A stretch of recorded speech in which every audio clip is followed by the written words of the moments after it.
Adik-adik pejuang seleksi ke perguruan tinggi negeri lewat jalur SNBT UTBK. Video ini kelanjutan dari video sebelumnya yang berjudul 15 soal pengetahuan kuantitatif SNBT UTBK sesuai kisi-kisi. Jadi isinya pengetahuan kuantitatif, ada 15 nomor, 20 menit. Kita bahas trik cepatnya, trik mudahnya. Dan ini part kedua. Part satunya, link sudah ada di deskripsi bagi kalian yang belum belajar dari part pertama, kalian bisa cari part pertamanya di deskripsi. Saya sudah sediakan linknya ya. Langsung saja, sebelum kita mulai, jangan lupa dukungannya untuk memberikan like dan subscribe-nya, supaya kalian juga tidak ketinggalan dengan video-video seru selanjutnya. Ini dia, nomor 1. Disediakan katanya beberapa bilangan seperti di bawah ini. Ada 4 bilangan, kemudian bilangan kelipatan 9 yang habis dibagi 4. Nah, pertanyaannya, mana-mana saja itu bilangan kelipatan 9 yang habis dibagi 4. Jadi pertama, kita harus tahu apa ciri-ciri kelipatan 9 dan ciri-ciri kelipatan 4. Jadi kelipatan 9 sama saja dengan istilah habis dibagi 9. Kelipatan 4 juga sama dengan istilah habis dibagi 4. Nah, berarti yang pertama, kalau kita mau periksa yang kelipatan 4 misalnya, ciri-ciri kelipatan 4, maka dua angka terakhir harus bisa dibagi 4. 73 ini bisa tidak dibagi 4? 73 kalau kita bagi 4, ini dapat 1 kali 4 itu 4, turun 33. Ternyata 33 tidak bisa dibagi 4, jadi tidak mungkin nomor 1 ini habis dibagi 4. 52 misalnya, 52 kalau dibagi 4 itu 1, 3, 13 ya. Berarti dia masih bisa. 68. 1, sisa 2, 28, 17. Masih bisa. Jadi ini kelipatan 4. 64 juga kelipatan 4. 64 bagi 4, 16 kan. Jadi yang 3 ini masih kelipatan 4. Sekarang kita periksa kelipatan 9-nya. Kalau kelipatan 9, jumlah angka-angka penyusun bilangan ini harus kelipatan 9. Misalnya nomor 2, 1 ditambah 3 itu 4, ditambah 7 itu 11, lalu ditambah 5 itu 16, 16 ditambah 2, 18, 18, ini kelipatan 9, 2 kali 9 kan 18 ya, jadi nomor 2 ini bisa. Nomor 3, 1, biar cepat begini aja, 1 tambah 9, 10, ini 21 jadinya, lalu 29, 29 bukan kelipatan 9, jadi ini bukan jawaban. Ini 1 dengan 9, 10, 17, tambah 6 lagi, 23, tambah 4, 27. 27 itu 3 kali 9, dia kelipatan 9 ya. Jadi dia ikut. Berarti 2 dan 4 itu kelipatan 9 yang habis dibagi 4. Jadi jawabannya ada 2. Semudah itu ya. Itu caranya. Kalau kisi-kisi yang disediakan pemerintah di website Kemdikbud yang simulasi untuk pengetahuan kuantitatif, tipe soal nomor 1 ini pertanyaannya katanya, mana yang kelipatan 3 dan tidak habis dibagi 5 misalnya.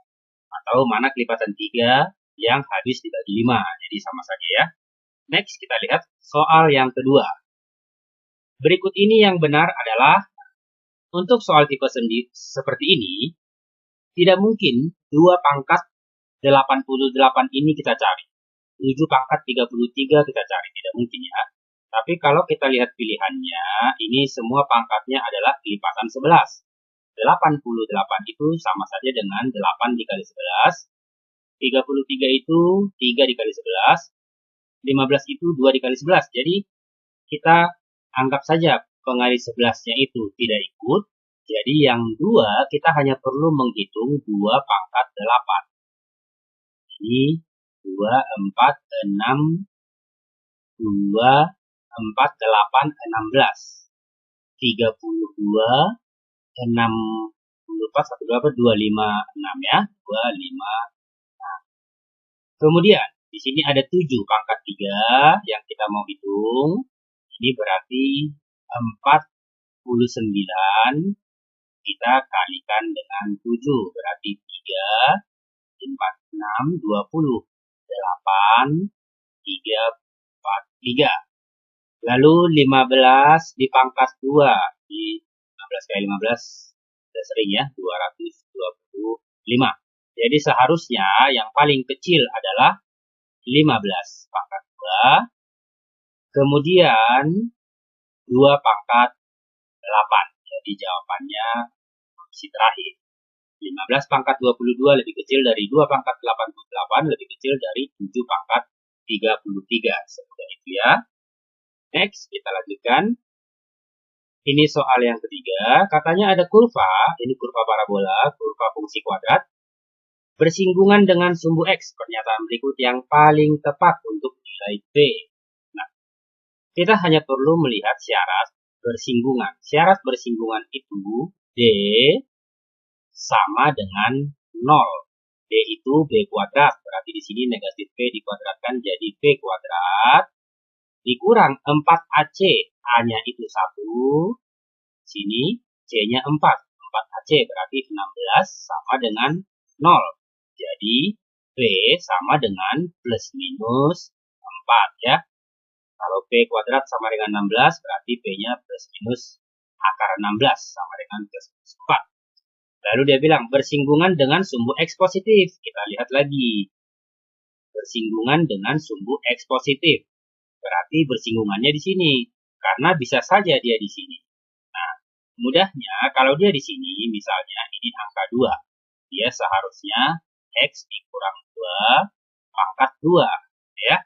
Jadi, kalau kita jabarkan ini, kita jabarkan untuk X kuadrat minus 4X ditambah 4. Jadi, ini P-nya. Ternyata P-nya yang positif, yang negatif tidak ikut. Kalau yang negatif, nanti dia di sini. Di mana ini menyinggung di X sama dengan negatif 2. Jadi jawabannya hanya 4 saja. Jebakannya di pilihan pertama, negatif 4 atau 4 ya. Next, kita lihat soal nomor 4. Ini dia soal nomor 4. Diketahui ada kurva sama dengan sebelumnya, tapi persamaan kurvanya berbeda. Menghadap ke atas. Nah, menghadap ke atas itu maksudnya dia begini ya. Kurvanya berarti angka di samping X kuadrat, di sini kebetulan diberi nama A juga, itu harus positif, lebih besar 0. Jadi, kalau nilai A yang ditanya, ini sudah tidak mungkin jadi jawaban. Menghadap ke atas dan memotong sumbu X di 2 titik berbeda. Memotong sumbu X di 2 titik berbeda, ini syaratnya adalah D lebih besar 0. Caranya sama seperti tadi. Negatif 4 itu berarti dikuadratkan jadi 16. Dikurang 4AC. Rumusnya diskriminan ya. B kuadrat min 4AC. Ini jadi 4. A-nya A. C-nya juga A. Jadi ini A kuadrat lebih besar 0.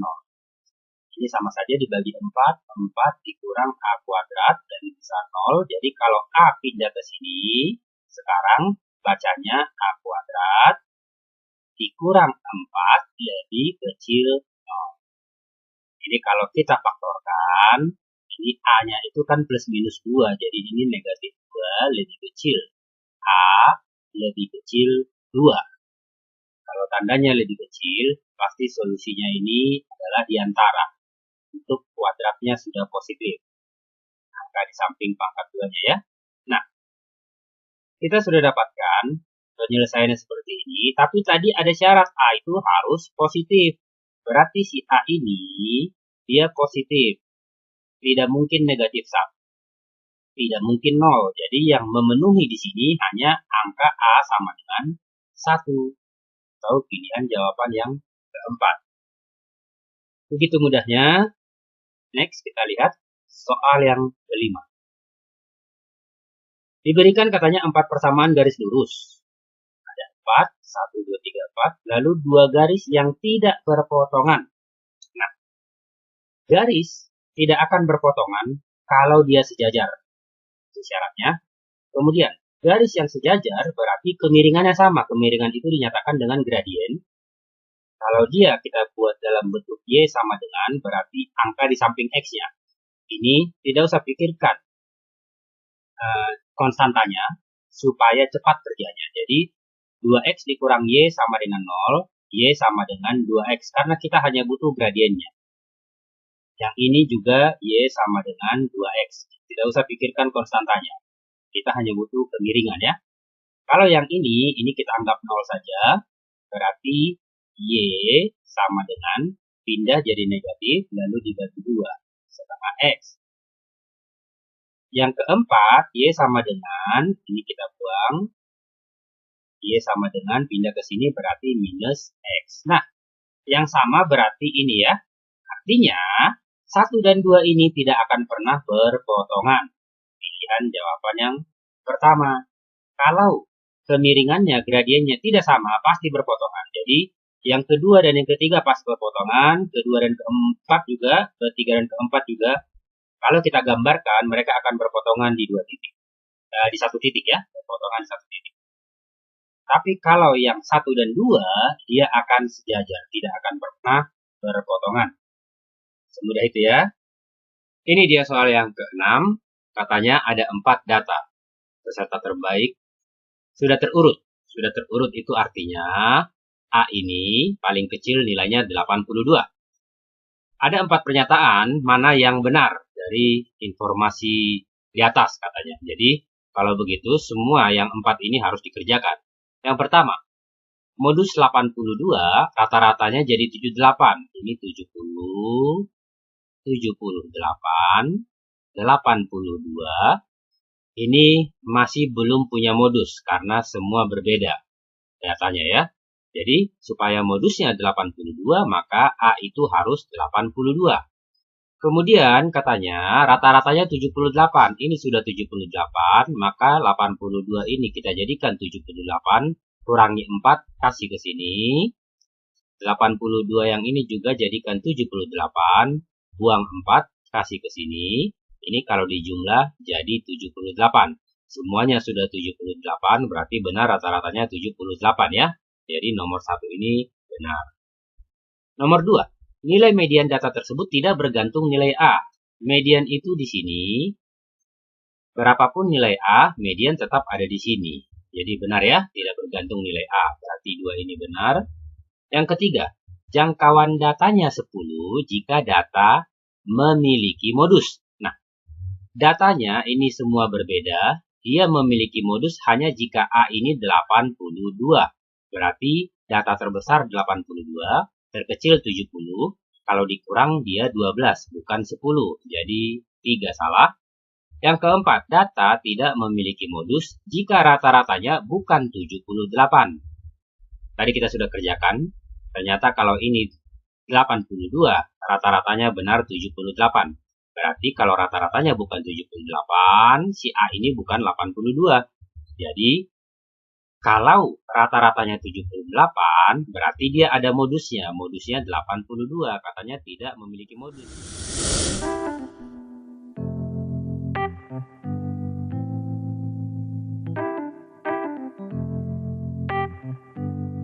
Next, kita lihat soal yang ke-7. Diketahui rata-rata peserta sebuah lomba adalah 80. Rata-rata nilai peserta laki-lakinya 86. Sedangkan rata-rata nilai peserta perempuannya 76 yang ditanya. Perbandingan jumlah peserta laki-laki dan perempuan. Ini mudah ya. Anggaplah totalnya L tambah P. Laki-laki sebanyak L, perempuan sebanyak P. Kalau rata-ratanya 80, berarti ini semuanya kita kali 80. Itulah nilai total. Sama dengan laki-laki 86, itu berarti 86L ditambah perempuan 76P. Jadi berlaku persamaan ini. Nah, si L 86, 80 kalau dikurang jadi 6L. Si P 80, 76 kalau dikurang jadi 4P. Maka yang ditanya perbandingan L dan P ya. Berarti 6-nya pindah ke sini, 4/6. Bagi 2 semua itu sama dengan 2/3. Jadi 2/3. Semudah itu ya. Nomor 8. Diberikan data hasil produksi katanya sebuah industri rumah tangga. lama mesin bekerja. Jadi kalau mesinnya bekerja 5 jam, dihasilkan produk 80 unit. Kalau mesin bekerja 6 jam, 149 unit. 7 jam, 250 unit, dan seterusnya. Jika tren kenaikan jumlah produk yang dihasilkan sebagai fungsi waktu pada data tersebut konstan, maka banyak produk dihasilkan saat mesin bekerja selama 4 jam. Jadi ini sebenarnya penerapan dari deret angka yang dibuat soal jadi secantik ini ya. Menarik juga. Kita lihat 80, 149, 250, 389, 572. Daripada pusing memikirkan rumusnya apa, karena perkalian juga nggak masuk, kita lebih baik cari selisihnya. 80 ke 149. 149 kalau dikurang 80, kita dapat 69. Ini juga kanan kurangi kiri saja. Ini berarti 101 ya. Ini 389, berarti ini 9, 139. Ini kalau kita kurangkan 572 dikurang 389, berarti 12 kurang 9, ini 381. Di sini kita belum ada pola, masih berantakan. Langsung lihat lagi selisihnya. 101 dikurang 69 itu 69 berarti 32 ya, 101 30 90 ya, 101 139 dengan 101 ini mudah, 38 ini 13 berarti dapat 4 44. Nah, di sini sudah mulai kelihatan ternyata mereka berselisih 6, ini juga berselisih 6. Jadi kalau ke sini berselisih 6, berarti di sini 44 ditambah 6. Jadi 50. Berarti ini ke sana tambah 50. 180 dengan 50, 230 jadi 233. Jadi ini adalah jumlah ini dengan ini. Nah, tapi yang ditanya adalah 4 jam. Berarti kita yang ditanya di sebelah sini. Jadi mundur saja ke sini. 32 itu tadinya 6 tambah berapa? Gitu ya, 28. Di 69 itu 28 tambah berapa? Kalau dikurangkan dia kan 14, jadi ini 41. Gitu ya, 41 69 pas ya. Berarti ini adalah 80 dikurang 41, 39. Ini berarti 39. Coba kita lihat hitungannya, ada yang salah tidak? Ini 6, 6, 32, oh iya. Karena tidak ada pilihan 39 ya. Ini harusnya 26, lalu 26 berarti ini 3, 4, ini 43, 80 dikurang 43, oh ternyata 37. Jadi salah berhitung di sini ya, 26 harusnya. Jadi jawabannya 37 ternyata ada. Untung tidak ada jawaban yang 39. Kalau enggak kecolongan, kita satu nomor ya. Oke, kita lihat lagi soal nomor 9. 2 butir dadu dilempar undi 2 kali. Peluang jumlah kedua mata dadu yang muncul lebih dari 4 katanya. Nah, kalau 2 butir dadu itu 1, 2, sampai 6. Kalau lebih dari 4, itu berarti 5, 6, sampai 12. Terlalu banyak ya. Jadi, kita cari lawannya saja. Itu sama peluangnya dengan 1 dikurang peluang yang 2, 3, 4 jumlahnya. Atau lebih kecil sama dengan 4. Ini menghitungnya lebih mudah ya. Nah, kalau yang jumlahnya 2 kan berarti 1 dengan 1. Kalau yang jumlahnya 3 itu 1 dengan 2, kemudian 2 dengan 1. Kalau yang jumlahnya 4 itu mata dadunya 1 dengan 3, 2 dengan 2, lalu 3 dengan 1. 1, 2, 3, 4, 5, 6, berarti semuanya ada 6. 2 dadu, 6 kali 6, berarti di sini per 36, gitu ya. Kalau 2 dadu, N besarnya berarti 36. Kalau 3 dadu, 6 kali 6 kali 6, gitu ya. Jadi ini sama dengan 6 per 36 ini itu 1/6. Kalau kita sederhanakan, 1 dikurang 1/6 berarti 5/6. Ada jawabannya, pilihan kedua. Mudah sekali ya. Soal nomor 10. Adi, Bita, Cahyo, dan Dian katanya mereka itu kandidat calon ketua dan calon bendahara acara sekolah. Peluang Adi menjadi ketua dan Dian menjadi bendahara adalah P sama dengan P kecil. Berdasarkan informasi di atas, mana hubungan antara kuantitas P dan Q yang benar? Ya? Nah, berarti kita hanya perlu mencari nilai P kecilnya. Jadi kalau kita lihat di sini, jangan sampai terjebak di kombinasi, karena sudah dipastikan sebagai ketua dan bendahara. Jadi ini permutasi. Kalau kita jabarkan, A, B, C, D, ini kemungkinan pasangannya itu kan AB, AC, AD. Kemudian BC, BD. Kemudian CD. Dan kebalikannya. Jadi BA, CA, DA, CB, DB, DC ya, kebalikannya.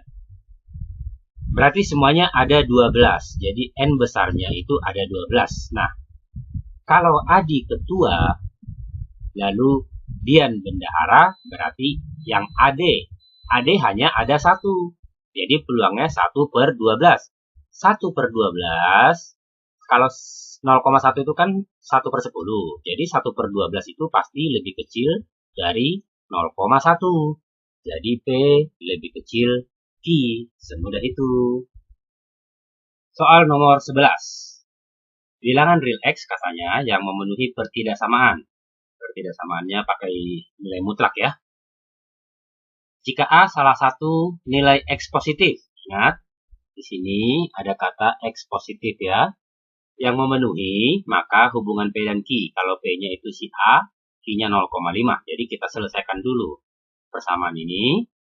Menyelesaikannya itu X plus 1 karena ada nilai mutlak, di sini 2, bisa kuadratkan kiri kanan, tapi bisa juga tanda ini kita tulis ulang di kiri, lalu di sebelah sini angka negatif dari 2 ini, jadi di sini negatif 2. Nah, ini bisa tinggal X, berarti supaya plus 1 hilang, di dalam harus kita kurang 1. Jadi di luar, kalau di dalam kita kurang 1, dia hilang. Di luar dikurang 1, ini juga dikurang 1. Jadi di sini negatif 3, di sini 1.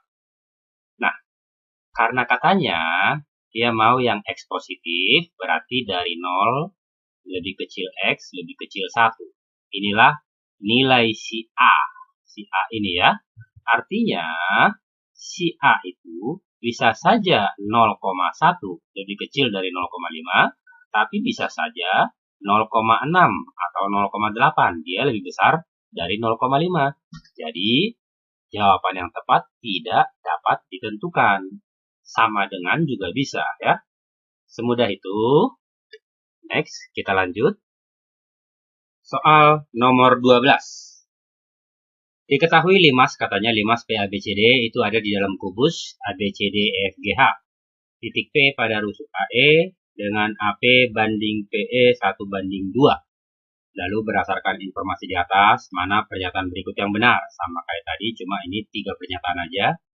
Jadi kita hanya mengerjakan 3 pernyataan ya. Nah, sebelumnya kita gambarkan dulu kubus ABCDEFGH. Kemudian titik P-nya ada di AE dengan AP banding P 1/2. Jadi kita anggap saja karena di pernyataan 1, 2, dan 3 ini semua perbandingan. Kita hanya menjawab semua perbandingan. Jadi mudahnya, triknya, kita anggap saja sisinya ini 3. Kubus ini kita anggap sisinya ini 3 supaya lebih mudah. Jadi kalau dia 3, 1, 2, 3. Berarti di sini titik P. Kemudian P, A, B, C, D. Nah, pertama, perbandingan luas permukaan limas dan kubus. Nah, permukaan limas, berarti limasnya itu sebenarnya adalah ini ya. Kalau kita gambar limasnya, ini ke C. Jadi, berarti kita butuh luas permukaan. Nah, perbandingan luas permukaan. Bawahnya 9, alasnya ya. Kalau kubus kan langsung pakai rumus yang kubus nanti 6 kali sisi pangkat 2. Jadi untuk yang limas, alasnya 9, 3 kali 3. Lalu PAB kita tambahkan. Itu sama saja dengan PAD. Jadi kalau PAD digabung PAD, maka dia jadi persegi panjang ya, persegi panjang. Di mana ini AP 1, ini 3. Jadi 1 kali 3 dia 3. Ditambah. Kemudian masih ada sisi PBC yang sama besarnya, sama luasnya dengan PCD. Jadi kalau digabung, itu juga jadi persegi panjang. Tapi ini sisinya 3, lalu satu lagi sisinya adalah PB. Jadi 3 dengan PB. Jadi anggap ini 3, ini PB-nya, nanti dikali 2. Kalau sudah digabung PCD dengan PBC, dia jadi persegi panjang ya. P ke B, kalau ini 1, itu berarti 3 kuadrat tambah 1 kuadrat 10. Jadi ini akar 10. Nah, dari sini saja ada akar, maka tidak mungkin 1:6. Berarti pernyataan 1 salah. Tidak perlu dihitung semua. Kita hanya menemukan tidak mungkin. Tidak perlu hasilnya ya. 2. Jarak titik P ke garis BD. Titik P ke garis BD. Oh, ke diagonal sisi ini katanya. Berarti dia nanti bertemu di tengah-tengah. Lalu kita lihat segitiga ini. Segitiga ini ya, yang ini kita pindahkan saja segitiganya. Ini tadi yang AP 1, yang ini siku-siku, itu setengahnya diagonal sisi, berarti 3, akar 2 diagonal sisi, setengahnya berarti dibagi lagi dengan 2. Jaraknya katanya, oh dia hanya bilang jaraknya sama dengan P ke titik E, padahal P ke titik E itu 1, berarti 2. Nah, apakah ini bulat? Coba kita lihat. 3/2 akar 2 kalau dikuadratkan itu jadi 9/4, berarti jadi 9/2 ditambah 1 kuadrat 1 di akar. Ini sudah pasti pecahan, ada per2-nya. Jadi tidak mungkin bulat. Sementara dari P ke E itu bulat 2, jadi tidak mungkin. Pernyataan 2 ini salah. Pernyataan ketiga, perbandingan volume limas dan kubus adalah 1:3 katakan. Kalau kita lihat 1:3, nah luas volume ya, volume limas dibandingkan kubus. Kalau kubus volumenya berarti 3/3, 27. Kalau si limas itu 1/3, luas alas kali tinggi, luas alasnya 9, tingginya 1. 9 dengan 27 di sini 3. 3 pindah ke bawah, itu berarti 1:9. Jadi 3-nya juga salah. Jadi jawaban yang tepat adalah tidak ada pernyataan yang benar. Udah ya. Next, kita lihat lagi soal nomor 13. Diketahui besar sudut C katanya pada bidang datar segitiga ABC adalah 45 derajat. Itu sudut C-nya. Apakah bidang datar tersebut segitiga siku-siku sama kaki?